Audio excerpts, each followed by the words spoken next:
Bien là mes petits amours, on se retrouve aujourd'hui non pas à mon studio mais au conservatoire pour une nouvelle interview avec quelqu'un de très spécial. On va découvrir aujourd'hui comment elle pratique sa passion quotidiennement et comment elle la fait partager. C'est parti!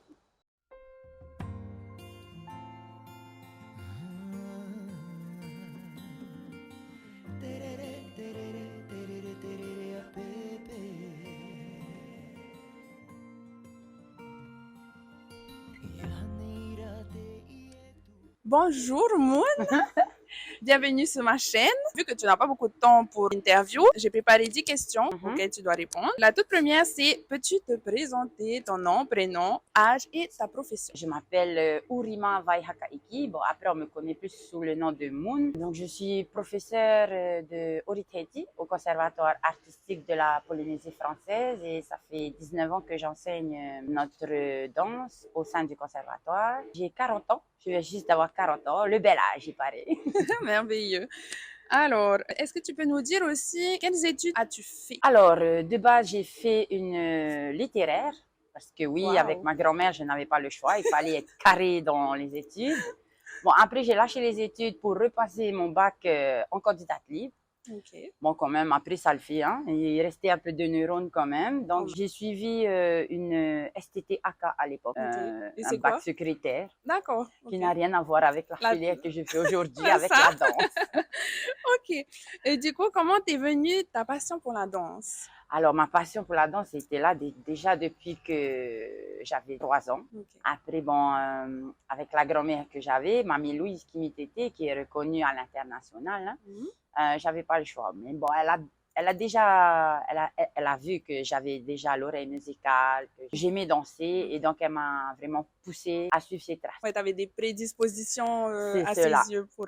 Oui. Ok. Comment on devient prof de danse? Est-ce qu'il y a Alors, des études pour ça? Alors, personnellement, je pense que pour devenir professeur, parce que c'est pas pareil quand on est élève en danse, et quand on aime la danse, c'est pas la même chose. Après, je pense qu'il faut avoir une bonne pédagogie avec les enfants, les ados et les adultes. Donc, j'ai pas suivi d'études spéciales, de formation. C'était spontané pour moi. C'était quelque chose que j'avais déjà. J'aime tellement danser que du coup, j'aime bien partager ce que je sais. Au conservatoire, justement, on est une école publique, l'école du territoire. Donc, le conservatoire amène à passer des examens à la fin de l'année, des examens de danse.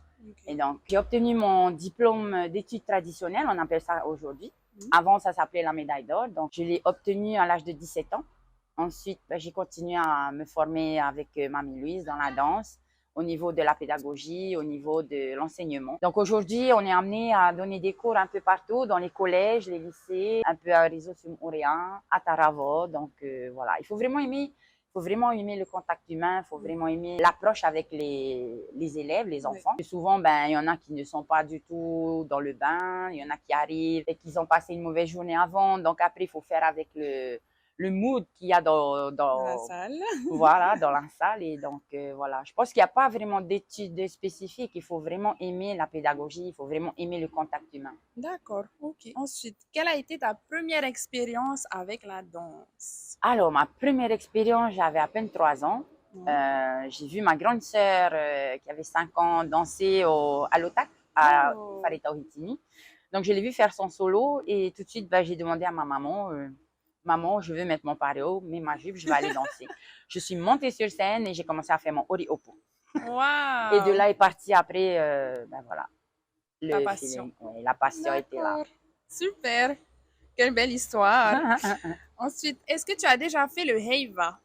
Oui, j'ai déjà fait le heiva, mais pas en tant que danseuse. En fait, je suis allée directement en tant que chorégraphe.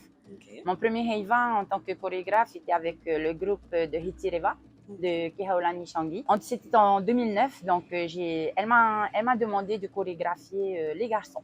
Voilà, parce que Moon elle fait aussi les garçons, pas que les filles. Et Moon s'en sort mieux avec la danse des garçons.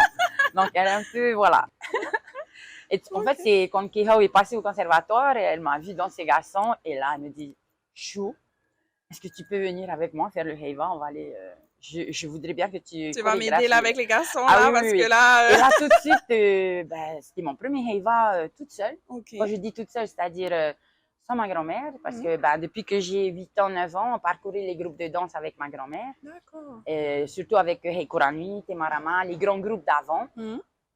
Et donc, voilà, j'ai toujours eu un œil sur elle, j'ai toujours eu sa bienveillance par rapport à son apprentissage avec Mm. la danse. D'accord, ok. Voilà. Est-ce que tu peux du coup nous expliquer c'est quoi le Heiva? Alors, le Heiva, c'est une compétition de danse où il y a deux catégories. Il y a la catégorie des groupes amateurs et professionnels. C'est aussi un concours pour les Pupuhimene. Ça réunit les groupes de chant et de danse. As-tu des conseils pour ceux qui veulent se mettre à la danse ou qui veulent devenir professeurs de danse mais qui n'osent pas se lancer? Alors, des conseils, ben oui, ce serait bien parce que aujourd'hui, notre danse, notre culture se répand un peu partout dans le monde, hein, Mhm. notamment au Japon, au Mexique, à Hawaï. Bon, personnellement aussi, je parcours le monde pour spread the word, comme on dit, c'est pour partager ce que je sais. Bon, après, on a un enseignement spécifique au conservatoire. Oui. On travaille beaucoup sur la base. Une fois que tu as une bonne base, tu peux aussi partir sur de la technique et un peu plus de pas évoluer. Ok. Donc, oui, les conseils, si vous avez vraiment cette envie en vous, si vous sentez que en vous, c'est ce que vous voulez faire, il faut se lancer. Le conservatoire est ouvert et on donne des formations justement pour ça. À savoir qu'au conservatoire, il n'y a pas que de la danse, il y a de la percussion. Percussion, les tohériques. Que vous entendez depuis tout à l'heure, Voilà. je pense. Et ça va avec la danse. Le chant, c'est pareil. Ukulélé, guitare. On réunit un peu toutes ces formations-là pour pouvoir justement amener un élève à dépasser ses limites, à sortir de sa zone de confort. Et je suis contente d'ailleurs. Notre danse, elle a juste été une danse folklorique avant. Donc. Et aujourd'hui, c'est devenu quelque chose d'intense, de vrai, où on peut en faire son métier. D'accord. Et enfin, la dernière question. Mhm. Quelles sont, selon toi, les 5 qualités d'un ou d'une bonne prof de danse? Alors pour moi, je pense qu'il faut, voilà, première qualité, il faut vraiment être sociable. Ok. Il faut être ouverte au monde, il ne faut pas avoir peur d'aller vers les gens, il ne faut pas avoir peur de dire les choses. Les qualités, vraiment, c'est vraiment de pouvoir, ce côté humain. C'est vraiment d'être proche de l'humain et essayer de comprendre les attitudes, les caractères. Il faut gérer tout ça, en fait. Ok. Voilà. D'accord. C'est pas vraiment une question, Mhm. mais est-ce que tu aimerais dire quelque chose à la caméra, à tes proches ou ta famille ou tes amis? Oui. Ah oui, oui, oui, j'aimerais faire passer un message, si ça va jusqu'à l'au-delà.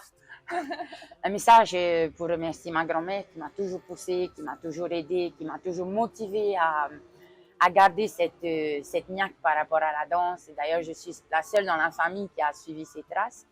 Et j'en suis très, très fière parce qu'aujourd'hui, elle a formé plus d'une génération. Et je pense que la génération d'aujourd'hui qui ont ouvert un peu leur école de danse un peu partout sont celles qui sont passées entre les mains de ma grand-mère. Et pour ça, j'aurai jamais assez de remerciements pour lui dire que, voilà, merci mamie. Et puis voilà, merci mes enfants aussi de me soutenir à chaque fois parce que bon, ils savent que maman, elle est speed dans le travail. Ah, maman va pas bien. Ah, maman est en forme. Donc du coup, voilà. Et je remercie aussi toute ma famille, tous mes proches par rapport à leur soutien. Merci d'avoir pensé à moi pour, Mais non, voilà, merci à toi. pour Merci faire passer beaucoup. un beau message au niveau de notre culture. Voilà. Oui. J'espère que vous avez aimé. On se verra très bientôt pour une prochaine vidéo Oui. et à bientôt. À bientôt. Bisous d'amour. Bisous.